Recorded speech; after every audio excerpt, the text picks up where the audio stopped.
រកស៊ីកុំប្រកួតតម្លៃថោកកុំព្យាយាមធ្វើអាជីវកម្មជាមួយមនុស្សគ្រប់គ្នាមិនមែនអ្នកណាសុទ្ធតែជាអតិថិជនរបស់យើងទេរកស៊ីកុំប្រកួតតម្លៃថោក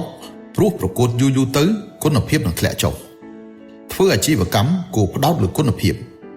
ព្រោះធ្វើយូរទៅនឹងទទួលបានកេរ្តិ៍ឈ្មោះល្អ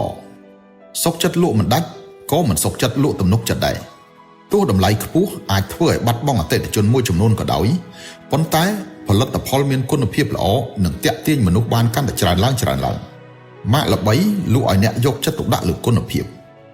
ម៉ាកថោកលក់ឲ្យអ្នកគ្រាន់តែប្រើប្រាស់ធម្មតារបស់คล้ายលក់ឲ្យអ្នកលោភលន់រកតម្លៃថោកគុណភាពដែលអ្នកធ្វើបែបណានឹងទាក់ទាញប្រភេទអតិថិជនបែបនោះដែររបស់ល្អមានតែអ្នកចេះដឹងទេទើបមកទិញ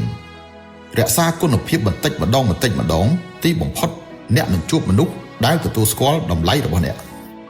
ផលិតផលលក់បានមិនមែនដោយសារតម្លៃថោកនោះទេគឺដោយសារទំនុកចិត្តទំនាក់ទំនងយូរអង្វែងពឹងលើទំនុកចិត្តធ្វើឲ្យអតិថិជនត្រឡប់មកទិញម្ដងហើយម្ដងទៀតនេះទើបជាអាជីវកម្មដ៏វៃឆ្លាតពិតប្រាកដ